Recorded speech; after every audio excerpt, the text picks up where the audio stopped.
Hello. I ate a spectacular BLT, but stuff still happened. So what's up? Dear listener, I had every intention of making today's main story be something uplifting. In fact, I posted as much on Blue Sky and all my other socials, and then an hour later I checked the news.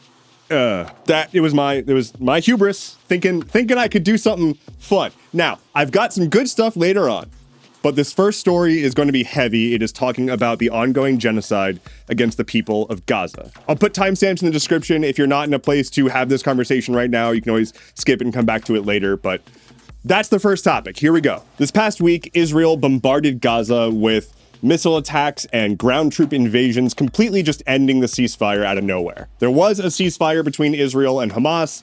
It was supposed to be there for several months while they exchanged hostages, and they did exchange some hostages, and then Israel said, fuck it. During the brief ceasefire, Hamas returned a few dozen of their hostages, but Hamas wasn't returning the hostages fast enough, and so Israel decided that the next course of action is to directly put those hostages' lives at risk by bombarding Gaza. The first surprise bombardment out of the ceasefire killed at least 400 people in Gaza, including random men, women, and children who have nothing to do with anything and are just trying to survive. They've been targeting hospitals, places of worship, and schools as they've been doing this whole time, and they've most recently destroyed the only cancer hospital in Gaza. I've spent more than the past year covering Israel's actions against Gaza in the wake of the Hamas attack against Israel. Yeah, Hamas did some bad shit.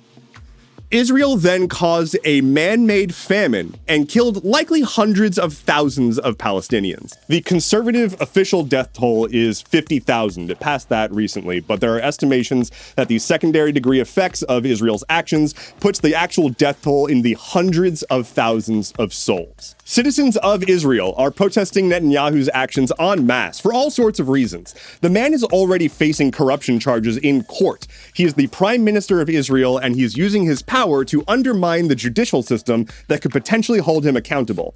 Sound familiar? In addition to protesting a corrupt politician, they're also protesting his escalation of the attacks on Gaza and also the escalation of his rhetoric into essentially total annihilation. Empowered by the Trump administration, they are talking much more about eradicating Gaza. At the same time that Israel is bombing Gaza and killing children by the hundreds, they are also expanding their settlements in the occupied West Bank. Israel has settlements in occupied Palestinian territory, and they essentially sign off on papers saying, yeah, Israeli citizens are now allowed to go in and just take the homes of Palestinians. This isn't empty land where they're just going in and building a wonderful new place to live. No, they're going in and quite literally kicking people out of their existing homes. Israeli citizens are protesting this. People across the world are protesting this. And most importantly, Jews are protesting this. I want to talk about Zionism and how it's not Judaism.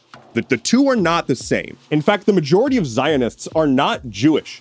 They're evangelical Christians. Zionism is a political ideology that first was shot out into the world between the late 1800s and early 1900s. It is predicated on an actual Jewish belief about the return to the homeland. There is a belief that there is going to be a divine intervention or a miracle that essentially allows Jews to return to what we call Palestine. Zionism is essentially the belief that we should use military action to force this to happen, rather than the miracle. Or rather, they're like, nah, we're gonna make a miracle happen by ethnically cleansing the people who currently live there. But why are evangelical Christians supporting this?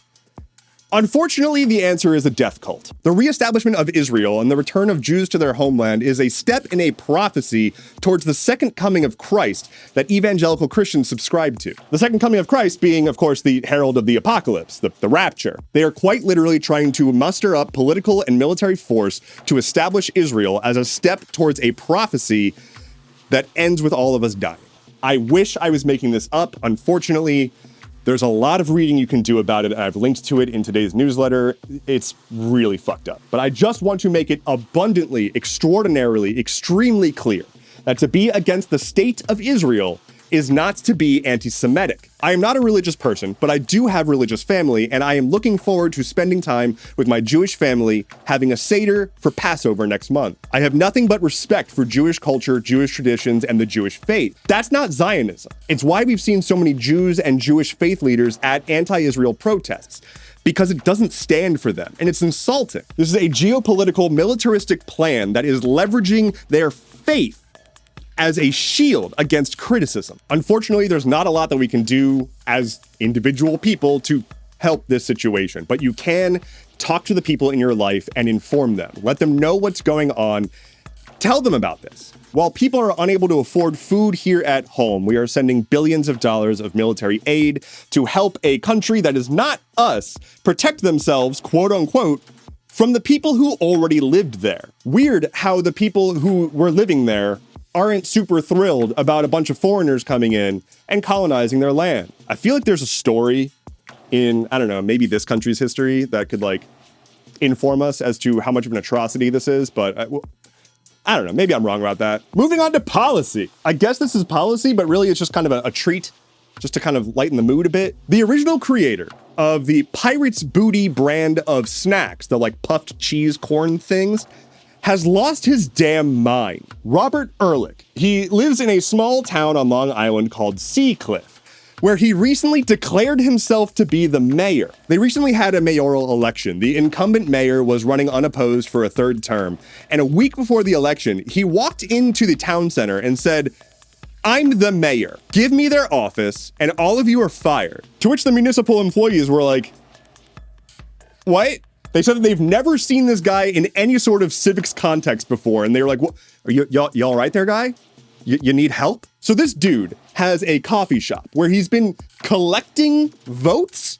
I'm doing massive air quotes right now. He spent the past like 4 years basically telling people to vote for him, and then he would just like collect their quote unquote vote, and then he claimed that those were valid in this election. But in reality, after the election happened, he lost 1,064 votes to 62. But he doesn't believe that. He says it was rigged. He says it doesn't count. And he says that back in 1268, the Vatican took 3 years to choose a pope, which is why he's allowed to use the votes that he collected over 4 years to become mayor. He claims that he now holds the record for the longest election, beating out that pope. Get fucking bent, pope! When asked by reporters if he's going to run in 2 years to try to actually become the mayor, his response was, "I am the mayor.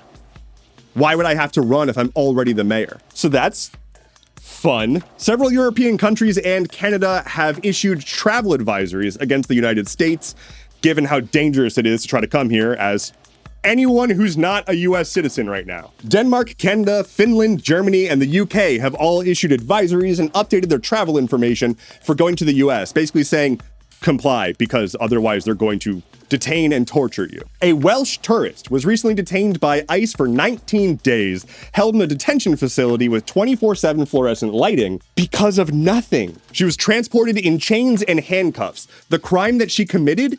Being here as a visitor. She was here on a tourist visa, and she was staying with people in exchange for helping them out around the house. And ICE somehow took that as unlawful employment and detained her. She's literally an artist just visiting America, staying with some people, helping them out around the house so that she can crash in a bed. And they detained her for 19 days and deported her. She's back home with her dog, whose name is Bojangles. This, of course, comes right after last week where I talked about a German national that was detained by ICE despite having a US green card, and he was essentially brutalized, borderline tortured by ICE agents at Boston Logan Airport. Meanwhile, the Trump administration has enacted a 1700s wartime law that gives him the authority to essentially just deport people who are brown. It's called the Alien Enemies Act, and he basically said that we are at war with a South American gang, and so he's identifying random people that he claims are associated with that gang without proof and deporting them to a foreign prison in El Salvador that was explicitly built to effectively torture its inmates. We do not know who the administration has sent in total to this prison. There's not information, and they are stonewalling judges who are demanding it. They were supposed to have turned the plane around mid-air when a judge caught wind that this was happening, but they didn't. There also may be a professional soccer player there, and ICE mistook his tattoo celebrating his favorite soccer team as a gang tattoo. Because racism, I want to be super, super clear about this, that these people have not had charges brought against them and had no due process, and we don't even know the roster of people that were deported. It very well could be that there are full legal US citizens among them. We straight up don't know. And so yeah, it's not really a good idea to come to the US right now. Sorry, tourism industry and trade and general stability. Promo. This is the self-promo section. I have a Patreon and a merch store and a website and a Discord community. End of promo. Technology. I'm gonna brutalize this. Arve Hjalmar Holman is a resident of Norway, and he asked ChatGPT, hey, what do you think about me? He prompted ChatGPT asking, who is Arve Hjalmar Holman? To which it responded, quote, he was the father of 2 young boys, aged 7 and 10, who were tragically found dead in a pond near their home. Oh. So this man was a little shocked because he does have 2 kids, and they are about that age, and they also are alive. And so he's filed a complaint with OpenAI, who was like, oh, no. We've upgraded our systems. Don't worry about it. It's unclear exactly where the bug in the system was that accused the user of double homicide against their own family, but you know, it happened. Hopefully they patched that out. Meanwhile, over in the UK, the United Kingdom, a human rights activist named Tanya O'Carroll has sued Meta and, well, won a settlement. Back in 2022, she sued Meta over use of her personal information to sell targeted ads against her, Meta being the owner of Facebook, Instagram, and WhatsApp. Now, the UK is a country that has a lot of problems, but they also have some kind of privacy laws, unlike the United States. And she basically argued that they were not respecting her right to privacy and they were using her data against her wishes to target ads to her. And so Facebook came to the table and said, okay, fine. We'll stop doing that for you specifically. What a resolution. But regulatory agencies in the UK are taking another look because this does set precedent. And hey, maybe Facebook shouldn't be able to do that. Facebook makes 98% of their revenue off of selling ads based on data they've collected about you and sold. They've done a very good job over the past 20 years of convincing the entire general public to not care about their data and put no value on it whatsoever, so that they can make billions and fund Mark Zuckerberg's weird midlife crisis. A few years back, Apple made a tweak to iOS that changed the way that apps are able to actually track people. They had to request specific access to track you, and you could just say no.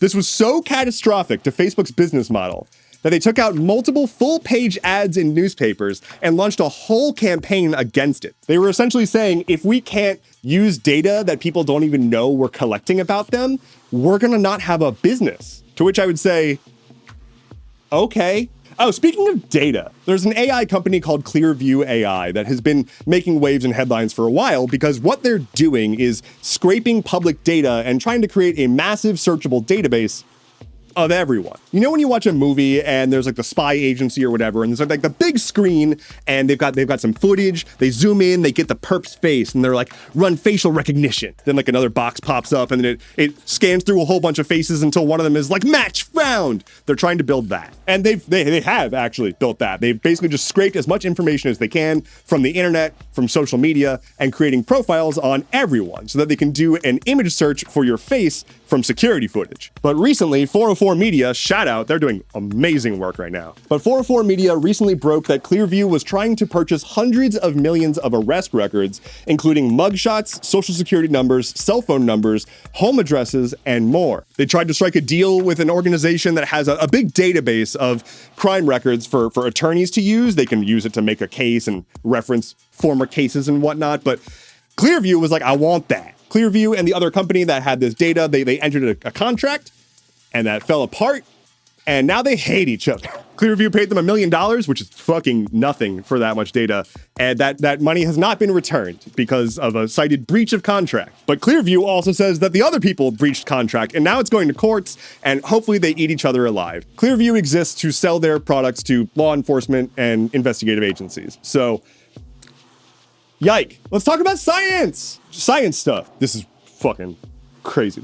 Okay, here we go. This is one of the best things I think I've gotten a chance to talk about in quite some time. And it didn't really happen super recently, but like last month. A research team at Purdue University released a new open source computer model called NewFold that is essentially going to enhance our understanding of RNA research by decades. Let's take a step back. RNA. It's the younger brother to DNA, the spindly little dudes that make us exist. RNA is something we don't have a super good grasp on. We get it, but we don't have the best handle on it. But it's also the key to a lot of medical advancements that we're hoping to have soon. There are treatments and vaccinations and therapies that can be done if we get a stronger understanding of the structure of RNA, like specific RNA structures. But the problem is it's very difficult right now to just figure that out aside from trial and error experimentation. But this research group has created a computer model that can essentially aid in the prediction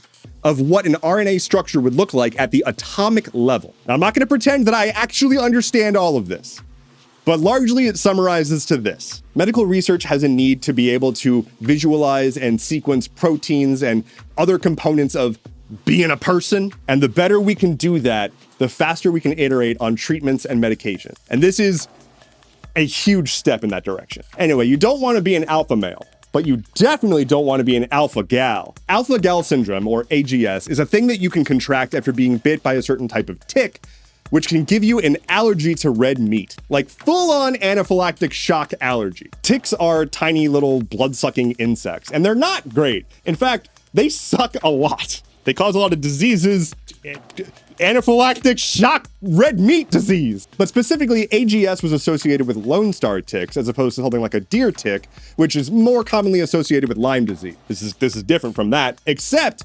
recent cases suggest that there might be other types of ticks that are able to give somebody AGS. There have been cases reported up and down the east coast of the United States and into the Midwest in regions where the Lone Star tick is not usually found.